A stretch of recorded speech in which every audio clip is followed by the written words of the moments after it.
Chapter 1. On the Arizona Hills. I am a very old man. How old? I do not know. Possibly I am 100, possibly more. But I can't tell anymore because I've never aged as other men. Nor do I remember any childhood. So far as I can recollect, I have always been a man of about 30. I appear today as I did 40 years and more ago, and yet I feel that I cannot go on living forever. That some day I shall die the real death from which there is no resurrection.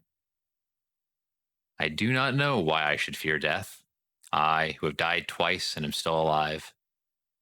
But yet I have the same horror of it as you who have never died.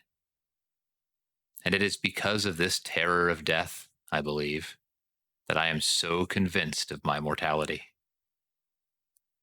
And because of this conviction, I have determined to write down the story of the interesting periods of my life and of my death. I cannot explain the phenomena. I can only set down here in the words of an ordinary soldier of fortune a chronicle of the strange events that befell me during the 10 years that my dead body lay undiscovered in an Arizona cave. I have never told the story, nor shall mortal man see this manuscript until after I have passed over for eternity. I know that the average human mind will not believe what it cannot grasp, and so I do not propose being pilloried by the public, the pulpit, and the press, and held up as a colossal liar when I am but telling the simple truths, which some day science will substantiate. Possibly the suggestions which I gained upon Mars, and the knowledge which I can set down in this chronicle, will aid in an earlier understanding of the mysteries of our sister planet. Mysteries to you, but no longer mysteries to me. My name is John Carter. I am better known as Captain Jack Carter of Virginia. At the close of the Civil War, I found myself possessed of several $100,000, Confederate, and a captain's commission in the cavalry arm of an army which no longer existed, the servant of a state which had vanished with the hopes of the South. Masterless, penniless, and with my only means of livelihood, fighting, gone. I determined to work my way to the Southwest and attempt to retrieve my fallen fortunes in a search for gold. I spent nearly a year prospecting in company with another Confederate officer, Captain James K. Powell of Richmond, and we were extremely fortunate, for late in the winter of 1865, after many hardships and privations, we located the most remarkable gold-bearing quartz vein that our wildest dreams had ever pictured. Powell, who was a mining engineer by education, stated that we had uncovered over $1 million worth of ore in a trifle over 3 months. As our equipment was crude in the extreme, we decided that one of us must return to civilization, purchase the necessary machinery, and return with a sufficient force of men properly to work the mine. As Powell was familiar with the country, as well as with the mechanical requirements of mining, we determined that it would be best for him to make the trip. It was agreed that I was to hold our claim against the remote possibility of it being jumped by some wandering prospector. On March 3rd, 1866, Powell and I packed his provisions on 2 of our burros, and bidding me goodbye, he mounted his horse and started down the mountainside toward the valley, across which led the first stage of his journey. The morning of Powell's departure was, like nearly all Arizona mornings, clear and beautiful. I could see him and his little pack animals picking their way down the mountainside toward the valley, and all during the morning I would catch occasional glimpses of him as they topped a hogback or came out upon a level plateau. My last sight of Powell was about 3 in the afternoon as he entered the shadow of the range on the opposite side of the valley. Some half hour later, I happened to glance casually across the valley and was much surprised to note 3 little dots in about the same place as I had last seen my friend and his 2 pack animals. I'm not given to needless worrying, but the more I tried to convince myself that all was well with Powell, and that the dots I had seen on his trail were antelope or wild horses, the less I was able to assure myself. Since we had entered the territory, we had not seen a hostile Indian, and we had, therefore, become careless in the extreme, and were wont to ridicule the stories we had heard of the great numbers of these vicious marauders that were supposed to haunt the trails, taking their toll in lives and torture of every white party which fell into their merciless clutches. Powell, I knew, was well armed, and further, an experienced Indian fighter. But I, too, had lived and fought for years among the Sioux in the north, and I knew that his chances were small against a party of cunning, trailing Apaches. Finally, I could endure the suspense no longer, and arming myself with my 2 Colt revolvers and a carbine, I strapped 2 belts and cartridges about me, and catching my saddle horse, started down the trail taken by Powell in the morning. As soon as I reached comparatively level ground, I urged my mount into a canter and continued this, where the going permitted, until close upon dusk I discovered the point where other tracks joined those of Powell. They were the tracks of unshod ponies, 3 of them, and the ponies had been galloping. I followed rapidly until, darkness shutting down, I was forced to await the rising of the moon, and was given an opportunity to speculate on the question of the wisdom of my chase. Possibly I had conjured up impossible dangers, like some nervous old housewife, and when I should catch up with Powell, would I get a good laugh for my pains? However, I am not prone to sensitiveness, and the following of a sense of duty, wherever it may lead, has always been a kind of fetish with me throughout my life, which may account for the honors bestowed upon me by 3 republics and the decorations and friendships of an old and powerful emperor and several lesser kings, in whose service my sword has been red many a time. About 9 o'clock the moon was sufficiently bright for me to proceed on my way, and I had no difficulty in following the trail at fast walk, and in some places at a brisk trot, until, about midnight, I reached the water hole where Powell had expected to camp. I came upon the spot unexpectedly, finding it entirely deserted, with no signs of having been recently occupied as a camp. I was interested to note that the tracks of the pursuing horsemen, for such I was now convinced they must be, continued after Powell with only a brief stop at the hole for water, and always at the same rate of speed as his. I was positive now that the trailers were Apaches, and that they wished to capture Powell alive for the fiendish pleasures of the torture, so I urged my horse onward at a most dangerous pace, hoping against hope that I would catch up with the red rascals before they attacked him. Further speculation was suddenly cut short by the faint report of 2 shots far ahead of me. I knew that Powell would need me now if ever, and I instantly urged my horse to his utmost speed at the narrow and difficult mountain trail. I had forged ahead for perhaps a mile or more without hearing further sounds, when the trail suddenly debouched into a small open plateau near the summit of the pass. I had passed through a narrow, overhanging gorge just before entering suddenly upon this table land, and the sight which met my eyes filled me with consternation and dismay. The little stretch of level land was white with Indian teepees, and there were probably 1,000 red warriors clustered around some object near the center of the camp. Their attention was so wholly riveted to this point of interest that they did not notice me, and I easily could have turned back into the dark recesses of the gorge and made my escape with perfect safety.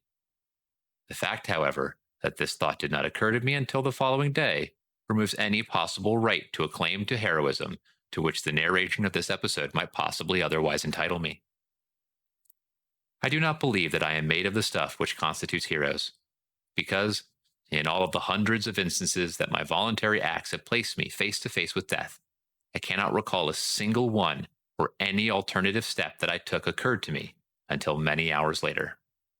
My mind is evidently so constituted that I am subconsciously forced into the path of duty without recourse to tiresome mental processes.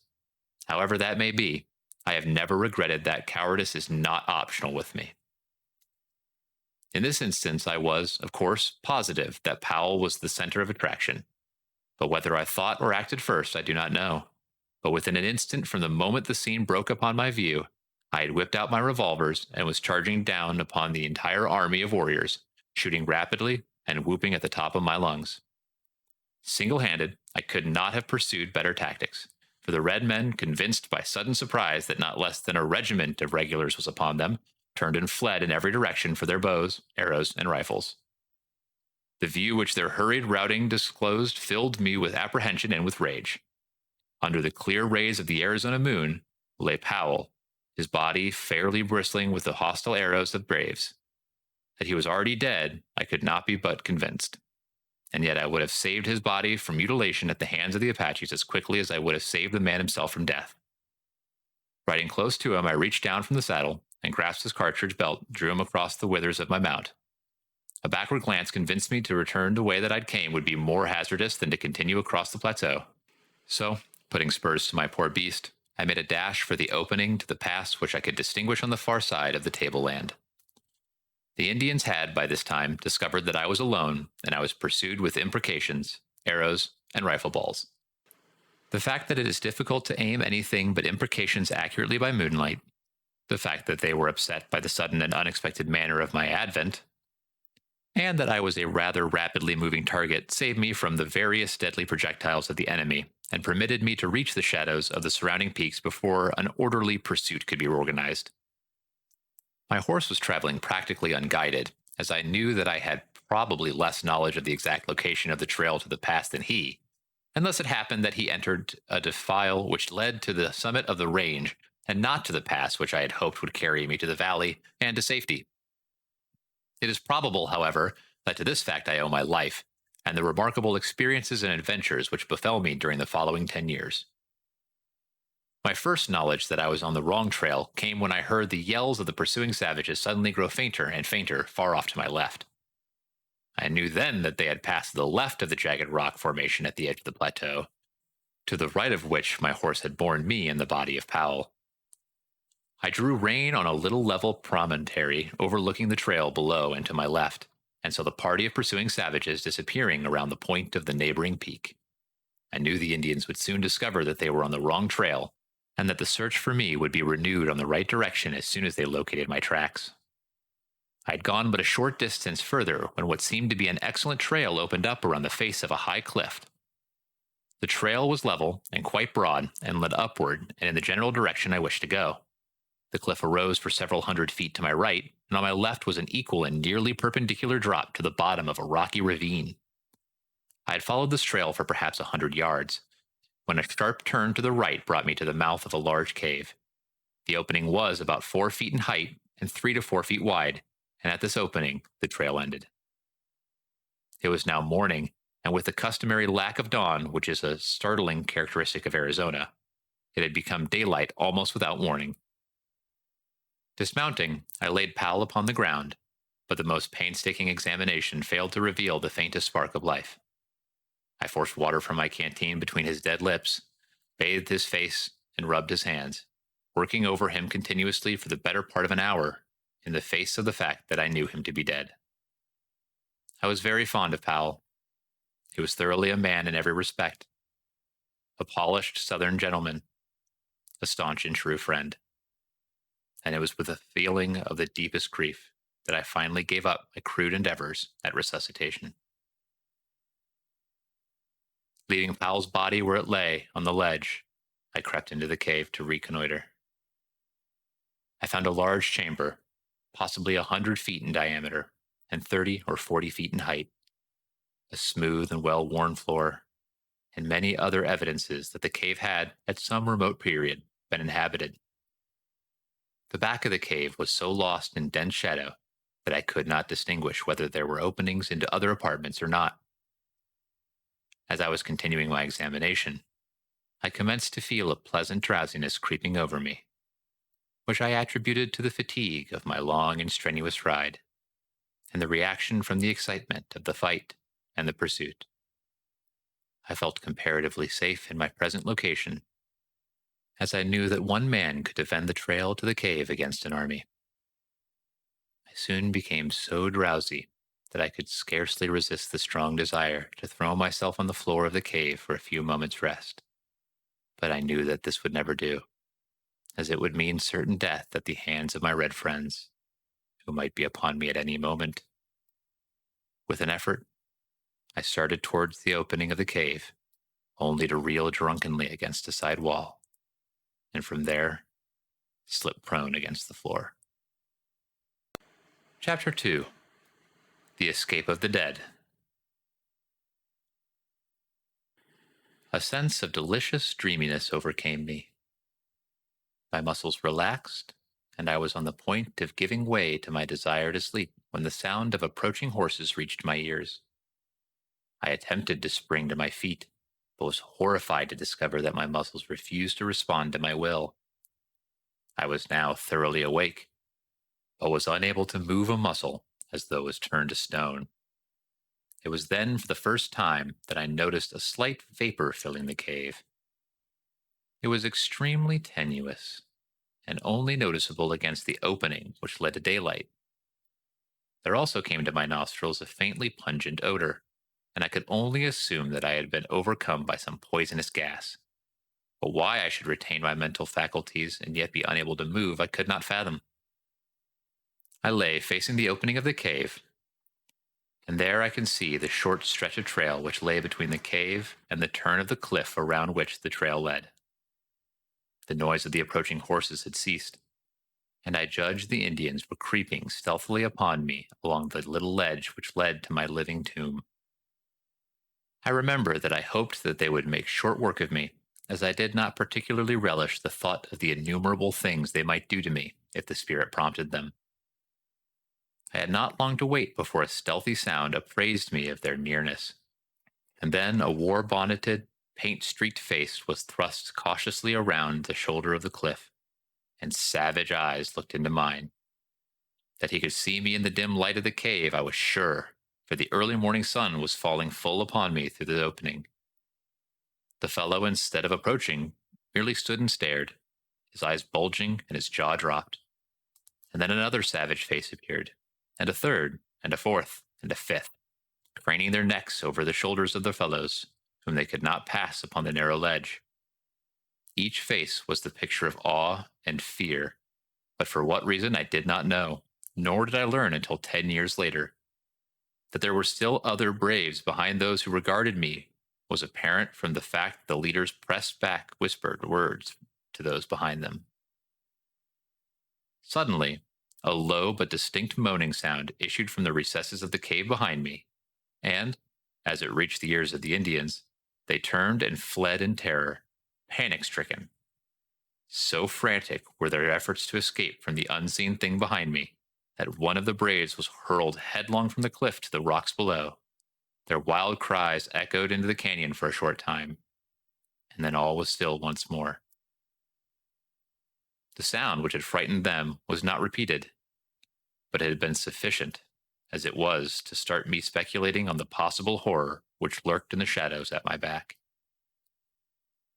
Fear is a relative term, and so I can only measure my feelings at the time by what I had experienced in previous positions of danger, and by those that I have passed through since. But I can say without shame that if the sensations I endured during the next few minutes were fear, then may God help the coward, for cowardice is of a surety its own punishment. To be held paralyzed, with one's back towards some horrible and unknown danger, from the very sound of which the ferocious Apache warriors turn in wild stampede, as a flock of sheep would madly flee from a pack of wolves, seems to me the last word in fearsome predicaments for a man who had ever been used to fighting for his life with all the energy of a powerful physique.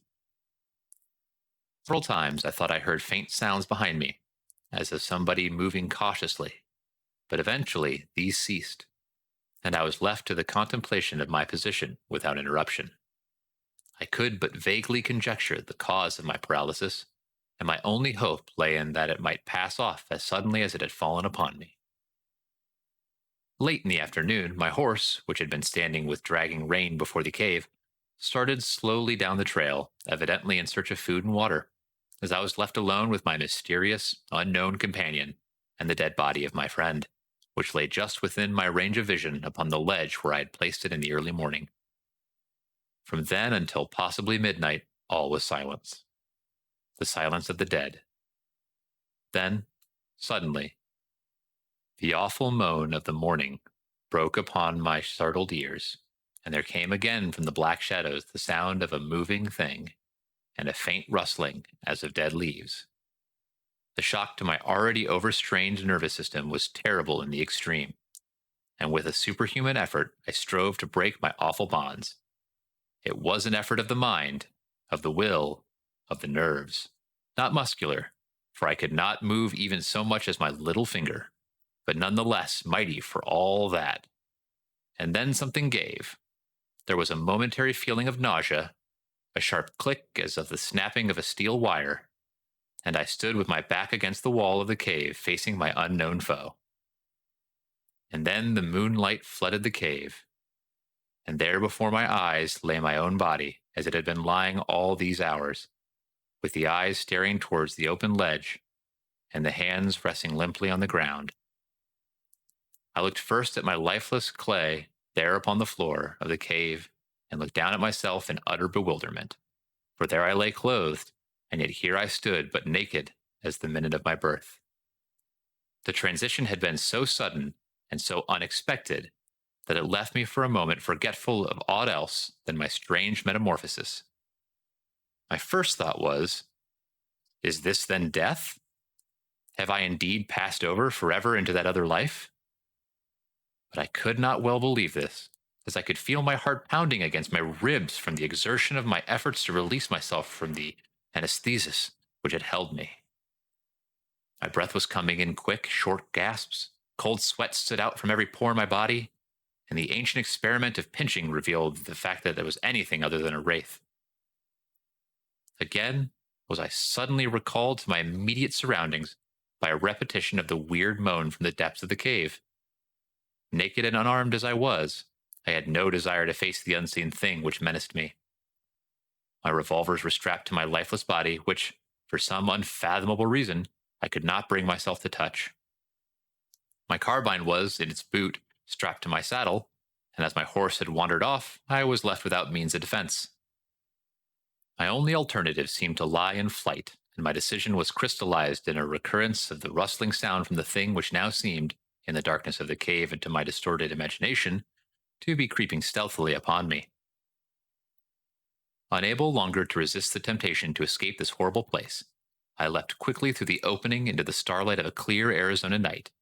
The crisp, fresh mountain air outside the cave acted as an immediate tonic, and I felt new life and new courage coursing through me. Pausing upon the brink of the ledge, I unbraided myself for what now seemed to me wholly unwarranted apprehension.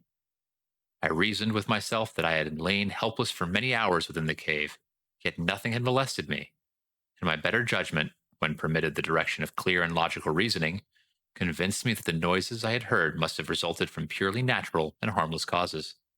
Probably the conformation of the cave was such that a slight breeze had caused the sounds I heard. I decided to investigate, but first I lifted my head to fill my lungs with the pure, invigorating night air of the mountains. As I did so, I saw stretching far below me the beautiful vista of a rocky gorge, and level cacti-studded flat, wrought by the moonlight into a miracle of soft splendor and wondrous enchantment. Few Western wonders are more inspiring than the beauties of an Arizona moonlit landscape. The silvered mountains in the distance, the strange lights and shadows upon the hogback and arroyo, and the grotesque details in the stiff, yet beautiful cacti, from a picture at once enchanting and inspiring, as though one were catching for the first time a glimpse of some dead and forgotten world, so different is it from the aspect of any other spot on our earth. As I stood thus meditating, I turned my gaze from the landscape to the heavens where the myriad stars formed a gorgeous and fitting canopy for the wonders of the earthly scene. My attention was quickly riveted by a large red star close to the distance on the horizon, and as I gazed upon it, I felt a spell of overpowering fascination. It was Mars, the god of war, and for me, the fighting man. It had always held a power of irresistible enchantment. As I gazed at it on the far gone night, it seemed to call across the unthinkable void, to lure me to it, to draw me as the lodestone attracts a particle of iron. My longing was beyond the power of opposition.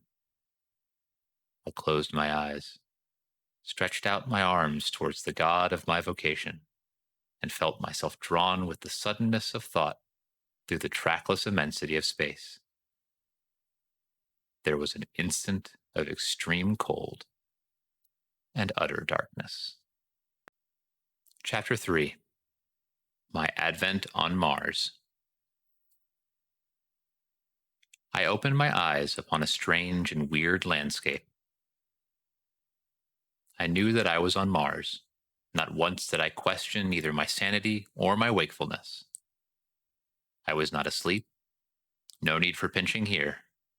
My inner consciousness told me as plainly that I was upon Mars as your conscious mind tells you that you are upon Earth. You do not question the fact. Neither did I. I found myself lying prone upon a bed of yellowish, moss-like vegetation, which stretched around me in all directions for interminable miles. I seemed to be lying in a deep, circular basin, along the outer verge of which I could distinguish the irregularities of low hills. It was midday, the sun was shining full upon me, and the heat of it was rather intense upon my naked body, yet no greater than would have been true under similar conditions on the Arizona desert. Here and there were slight outcroppings of quartz-bearing rock, which glistened in the sunlight, and a little to my left, perhaps 100 yards, appeared a low, walled enclosure about 4 feet in height. No water, and no other vegetation, other than the moss, was in evidence. And as I was somewhat thirsty, I determined to do a little exploring. Springing to my feet, I received my first Martian surprise. For the effort, which on Earth would have brought me standing upright, carried me into the Martian air to the height of about 3 yards. I alighted softly upon the ground, however, without appreciable shock or jar. Now commenced a series of evolutions which even then seemed ludicrous in the extreme. I found that I must learn to walk all over again, as the muscular exertion which carried me easily and safely upon Earth played strange antics with me upon Mars.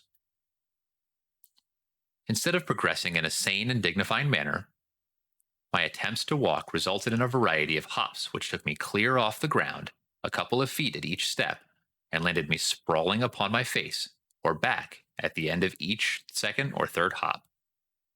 My muscles, perfectly attuned and accustomed to the force of gravity on Earth, played the mischief with me in attempting for the first time to cope with the lesser gravitation and lower air pressure on Mars.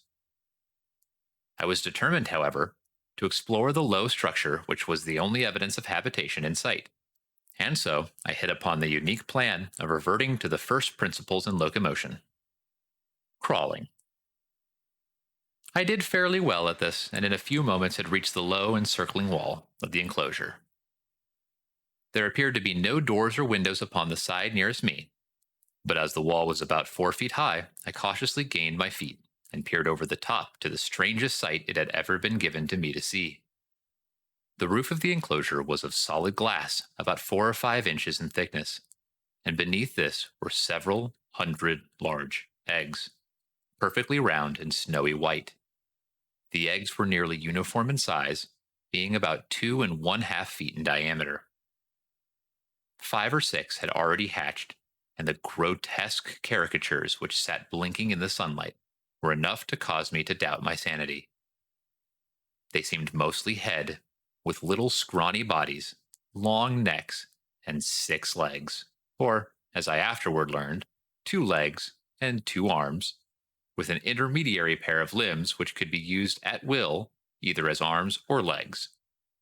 Their eyes were set at the extreme sides of their heads, a trifle above the center, and protruded in such a manner that they could be directed either forward or back, and also independently of each other, thus permitting this queer animal to look in any direction, or in 2 directions at once, without the necessity of turning the head. The ears, which were slightly above the eyes and closer together, were small cup-shaped antennae protruding not more than an inch in these young specimens. Their noses were but longitudinal slits in the center of their faces, midway between their mouths and ears. There was no hair on their bodies, which were of a very light yellowish-green color. In the adults, as I was to learn quite soon, this color deepens to an olive green and is darker in the males than in the females. Further, the heads of the adults are not so out of proportion to their bodies as in the case of the young. The irises of the eyes are blood red, as in albinos, while the pupil is dark. The eyeball itself is very white, as are the teeth. These latter add a most ferocious appearance to an otherwise fearsome and terrible countenance, as the lower tusks curve upward to a sharp point, which end about where the eyes of earthly human beings are located. The whiteness of the teeth is not that of ivory, but of the snowiest and most gleaming of china. Against the dark background of their olive skins, their tusks stand out in a most striking manner, making these weapons present in a singularly formidable appearance. Most of these details I noted later, for I was given but little time to speculate on the wonders of my new discovery. I had seen that the eggs were in the process of hatching, and as I stood watching the hideous little monsters break from their shells, I failed to note the approach of a score of full-grown Martians from behind me. Coming as they did over the soft and soundless moss, which covers practically the entire surface of Mars, with the exception of the frozen areas at the poles and of the scattered cultivated districts, they might have captured me easily, but their intentions were far more sinister. It was the rattling of the accoutrements in the foremost warrior which warned me. On such a little thing my life hung that I often marvel that I escaped so easily. Had not the rifle of the leader of the party swung from its fastening beside his saddle in such a way as to strike against the butt of the great metal-shod spear, I should have snuffed out without ever knowing that death was near me. But this little sound caused me to turn, and there upon me, not 10 feet from my breast, was the point of that huge spear, a spear 40 feet long, tipped with gleaming metal, and held low at the side of a mounted replica of the little devils I had been watching. But how puny and harmless they now looked beside this huge and terrific incarnation of hate, of vengeance, and of death. The man himself, for such I may call him, was fully 15 feet in height, and, on earth, would have weighed some 400 pounds. He sat his mount as we sit a horse, grasping the animal's barrel with his lower limbs, while the hands of his two right arms held the immense spear low at the side of his mount. His two left arms were outstretched laterally to help preserve his balance. The thing he rode having neither bridle nor reins of any description for guidance. And his mount! How can earthly words describe it? It towered 10 feet at the shoulder, had 4 legs on either side, a broad flat tail larger at the tip than at the root, and which it held straight out behind while running, a gaping mouth which split its head from its snout to its long, massive neck. Like its master, it was entirely devoid of hair, but was of a dark slate color, and exceedingly smooth and glossy. Its belly was white, and its legs shaded from the slate of its shoulders and hips to a vivid yellow at the feet. The feet themselves were heavily padded and nailless, which fact had also contributed to the noiselessness of their approach, and, in common with a multiplicity of legs, is a characteristic feature of the fauna of Mars. The highest type of man and one other animal, the only animal to exist on Mars, alone, have well-formed nails, and there are absolutely no hoofed animals in existence there.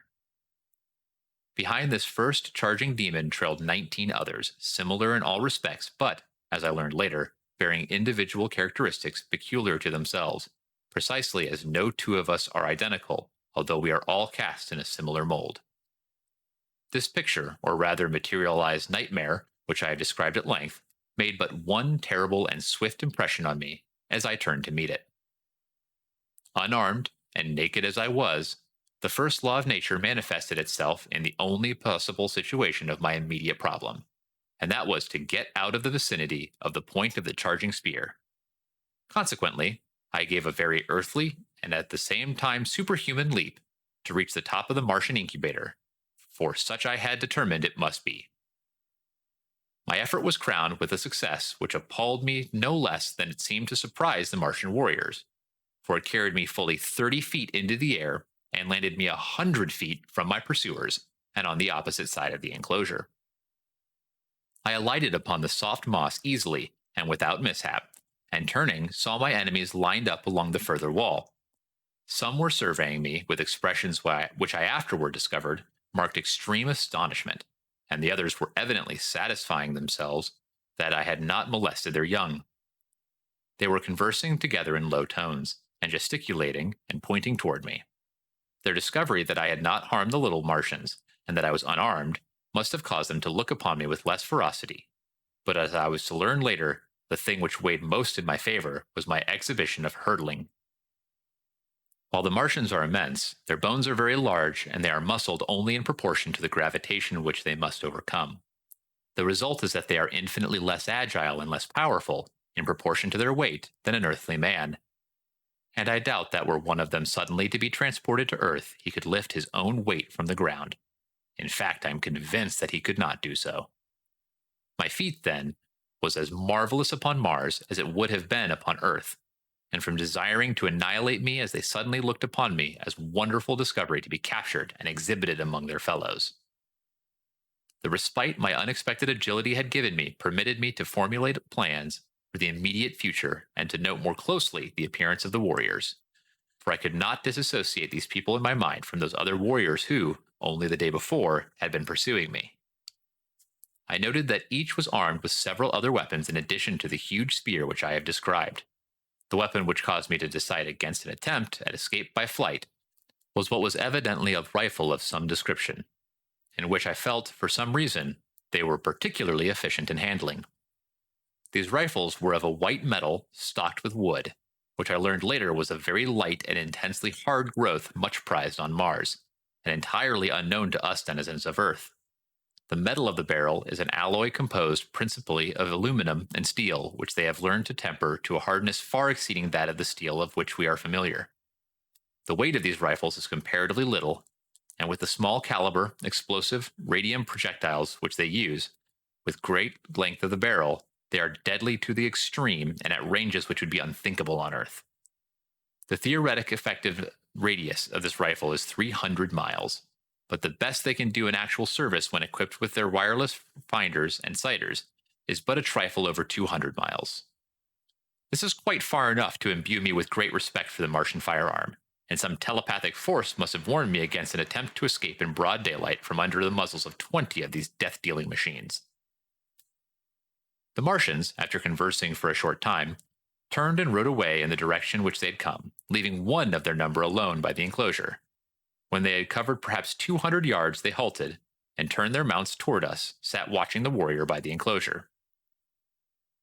He was the one whose spear had so nearly transfixed me, and was evidently the leader of the band, as I had noted that they seemed to have moved to their present position at his direction. When his force had come to a halt, he dismounted, threw down his spear and small arms, and had come around to the end of the incubator toward me, entirely unarmed and as naked as I, except for the ornaments strapped around his head, limbs, and breast. When he was within about 50 feet of me, he unclasped an enormous metal armlet and holding it toward me, in the open palm of his hand, addressed me in a clear, resonant voice, but in a language, it is needless to say, I could not understand.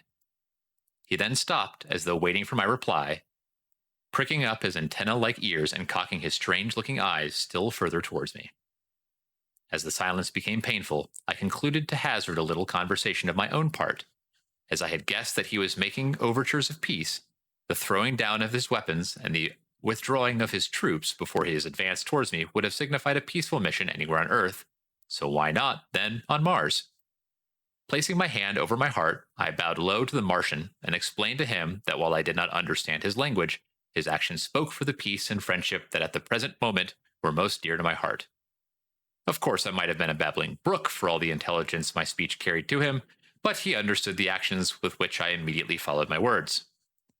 Stretching my hand towards him, I advanced and took the armlet from his open palm, clasped it about my arm above the elbow, smiled at him, and stood waiting. His wide mouth spread into an answering smile, and looked one of his intermediate arms with mine. We turned and walked back towards his mount. At the same time, he motioned his followers to advance. They started towards us on a wild run, but were checked by a signal from him. Evidently, he feared that were I to be really frightened again, I might jump entirely out of the landscape. He exchanged a few words with his men, motioned to me that I would ride behind one of them, and then mounted his own animal. The fellow designated reached down 2 or 3 hands and lifted me up behind him on the glossy back of his mount, where I hung on as best I could by the belts and straps which held the Martian's weapons and ornaments. The entire cavalcade then turned and galloped away towards the range of hills in the distance. Chapter 4.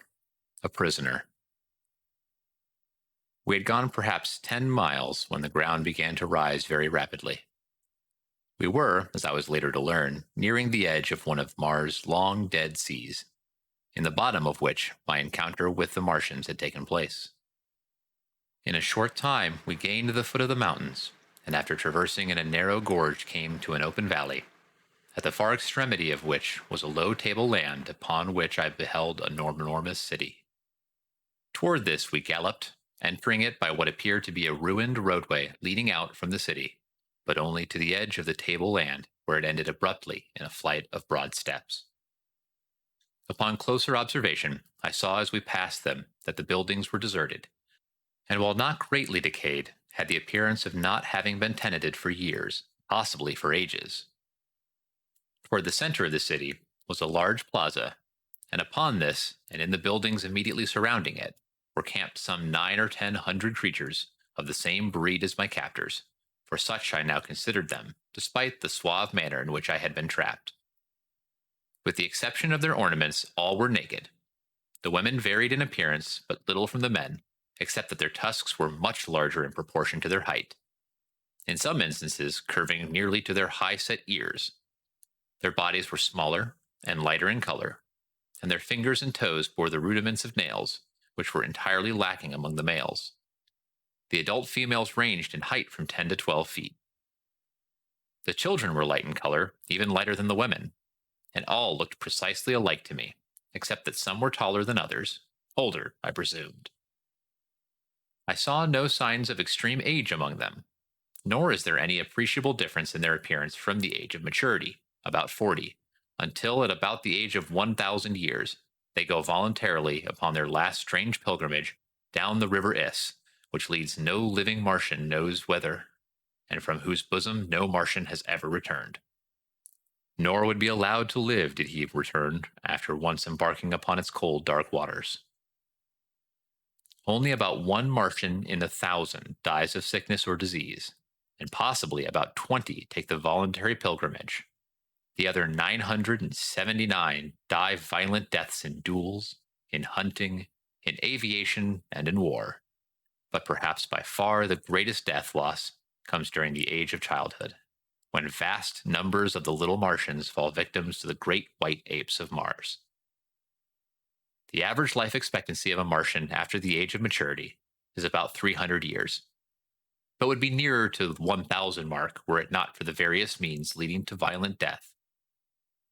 Owing to the waning resources of the planet, it evidently became necessary to counteract the increasing longevity with which their remarkable skills in therapeutics and surgery produced, and so human life has come to be considered but lightly on Mars, as is evidenced by their dangerous sports and almost continual warfare between the various communities. There are other and natural causes tending toward a diminution of population, but nothing contributes so greatly to this end as the fact that no male or female Martian is ever voluntarily without a weapon of destruction. As we neared the plaza and my presence was discovered, we were immediately surrounded by hundreds of the creatures who seemed anxious to pluck me from my seat behind my guard. A word from the leader of the party stilled their clamor, and we proceeded at a trot across the plaza to the entrance of as magnificent an edifice as mortal eye has rested upon. The building was low, but covered an enormous area. It was constructed of gleaming white marble, inlaid with gold and brilliant stones which sparkled and scintillated within the sunlight. The main entrance was some 100 feet in width and projected from the building proper to form a huge canopy above the entrance hall. There was no stairway, but a gentle incline to the first floor of the building opened into an enormous chamber encircled by galleries. On the floor of this chamber, which was dotted with highly carved wooden desks and chairs, were assembled about 40 or 50 male Martians around the steps of a rostrum. On the platform proper squatted an enormous warrior heavily loaded with metal ornaments, gay-colored feathers, and beautifully wrought leather trappings, ingeniously set with precious stones.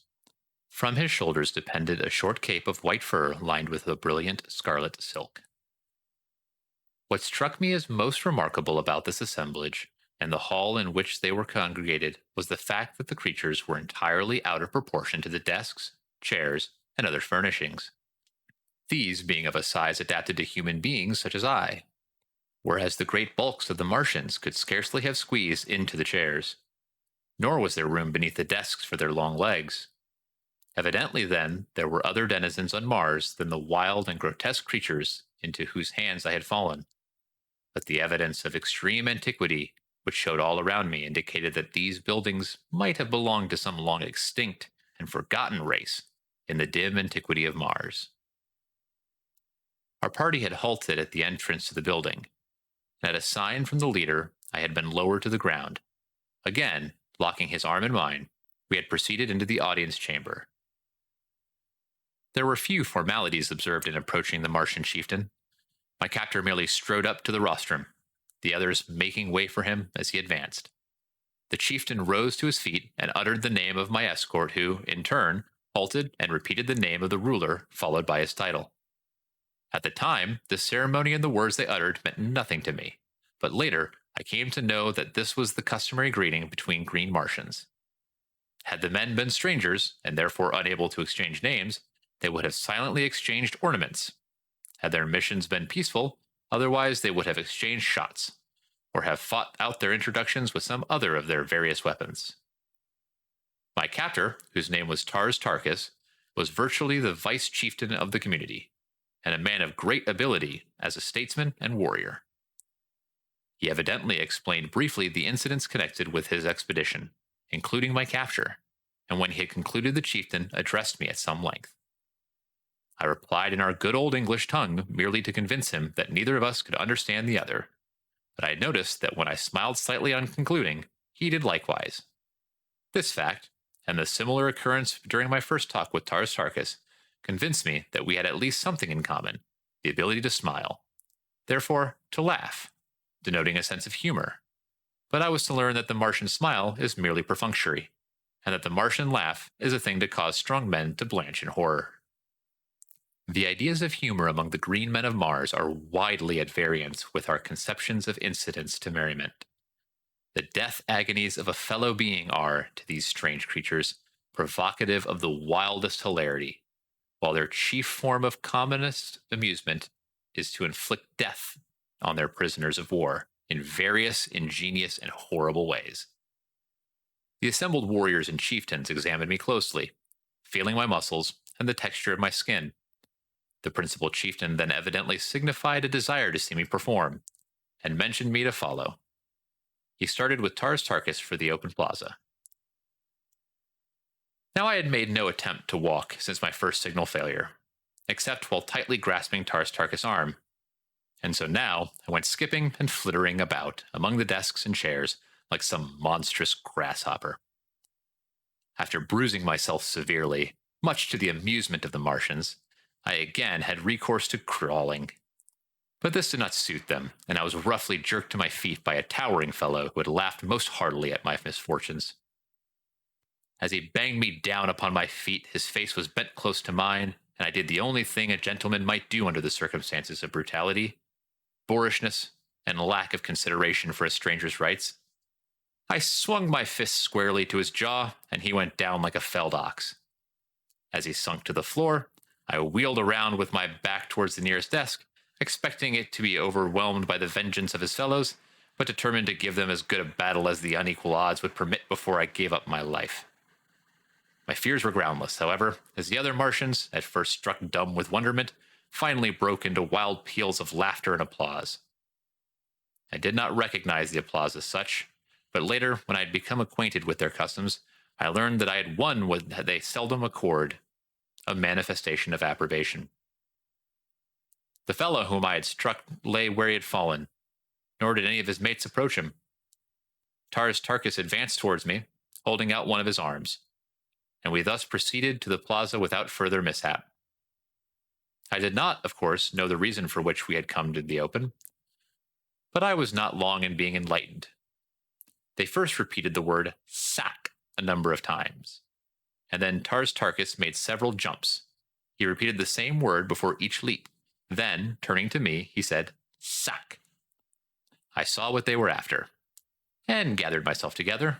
I sacked with such marvelous success that I cleared a good 150 feet.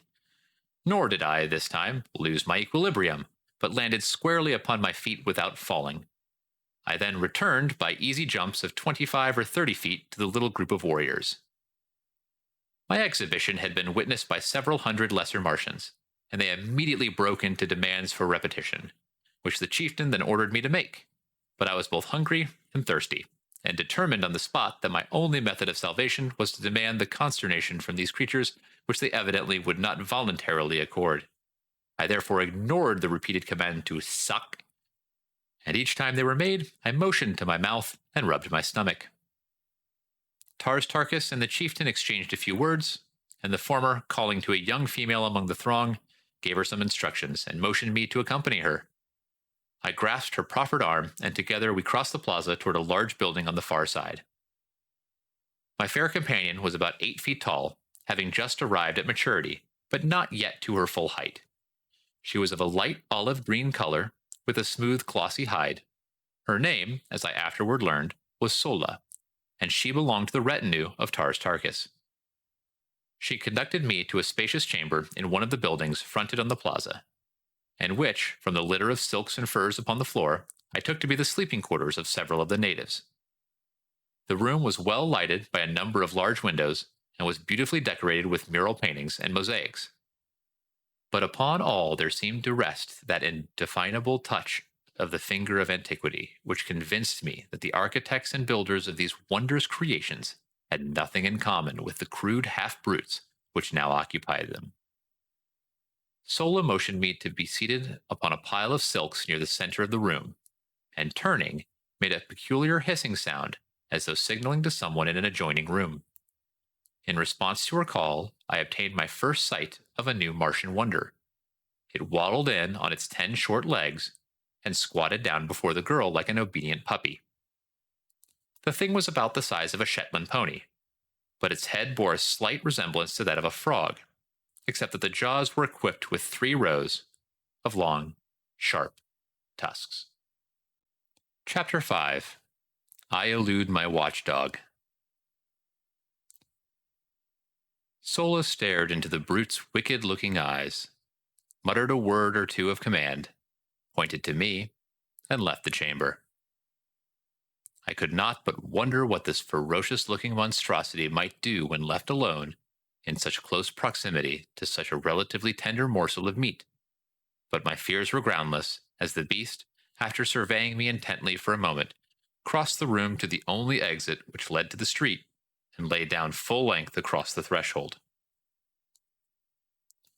This was my first experience with a Martian watchdog, but it was destined to not be my last, for this fellow guarded me carefully during the time I remained a captive among these green men, twice saving my life, and never voluntarily being away from me a moment. While Sola was away, I took occasion to examine more minutely the room in which I found myself captive. The mural paintings depicted scenes of rare and wonderful beauty: mountains, rivers, lake, ocean, meadow, trees and flowers, winding roadways, sun-kissed gardens, scenes which might have portrayed earthly views but for the different colorings of the vegetation. The work had evidently been wrought by a master hand, so subtle the atmosphere, so perfect the technique, yet nowhere was there a representation of a living animal, either human or brute, by which I could guess at the likeliness of these other creatures and perhaps extinct denizens of Mars. While I was allowing my fancy to run riot in wild conjecture on the possible explanation of the strange anomalies which I had so far met with on Mars, Sola returned bearing both food and drink. These she placed on the floor beside me, and seating herself a short ways off, regarded me intently. The food consisted of about a pound of some solid substance of the consistency of cheese, and almost tasteless, although liquid was apparently milk from some animal. It was not unpleasant to the taste, though slightly acid, and I learned in a short time to prize it very highly. It came, as I later discovered, not from an animal, as there is only one mammal on Mars, and that one very rare indeed, but from a large plant which grows practically without water, but seems to distill its plentiful supply of milk from the products of the soil, the moisture of the air, and the rays of the sun.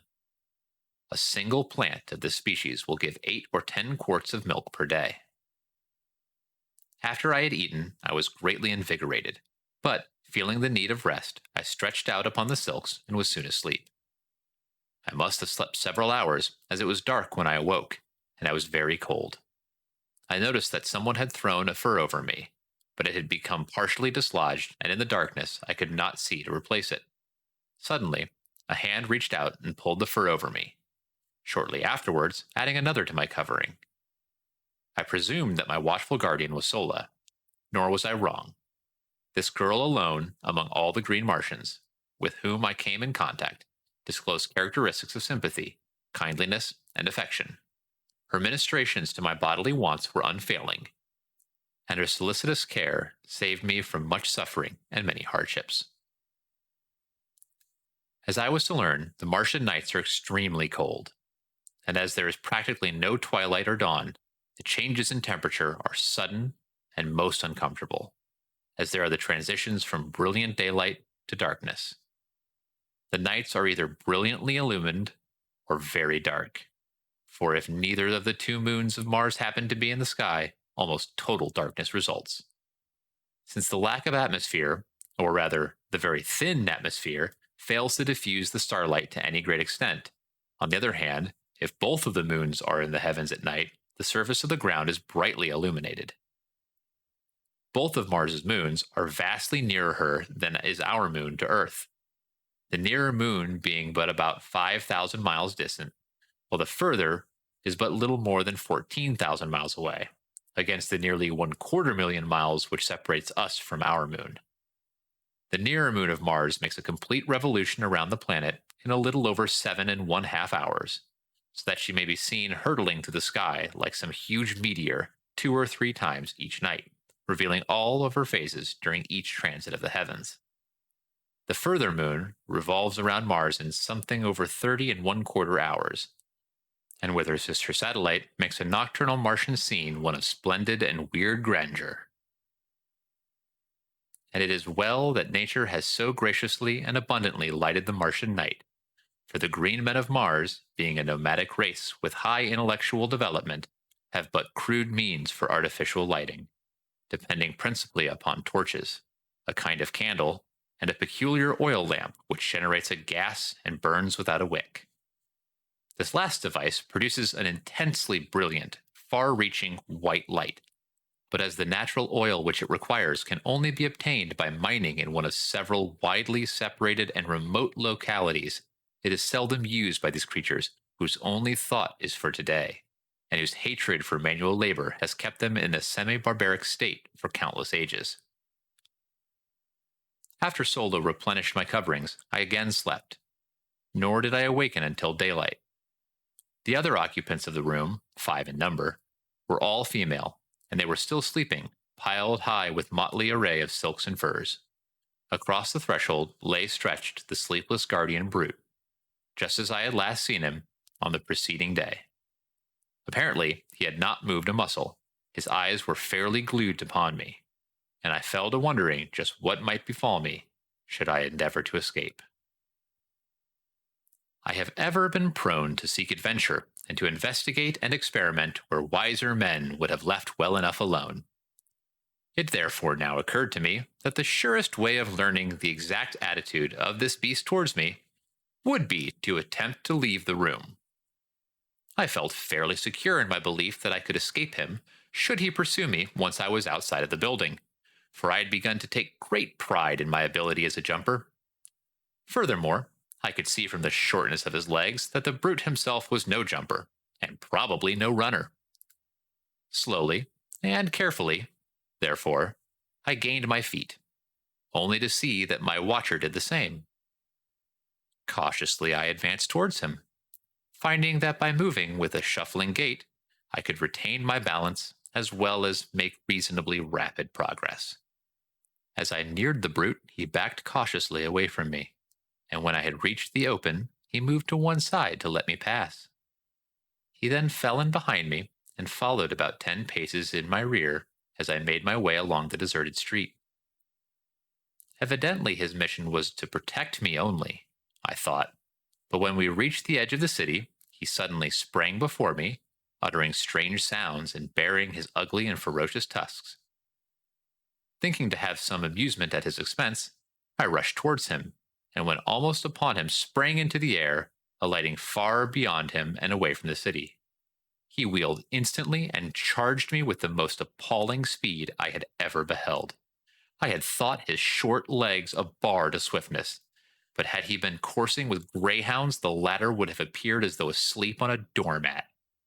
As I was to learn, this is the fleetest animal on Mars, and owing to its intelligence, loyalty, and ferocity, is used in hunting, in war, and as the protector of the Martian man. I quickly saw that I would have difficulty in escaping the fangs of the beast on the straightaway course, so I met his charge by doubling in my tracks and leaping over him as he was almost upon me.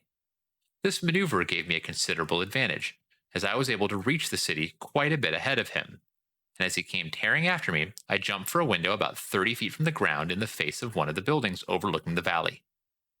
Grasping the sill, I pulled myself up to a sitting posture without looking into the building, and gazed down at the baffled animal beneath me.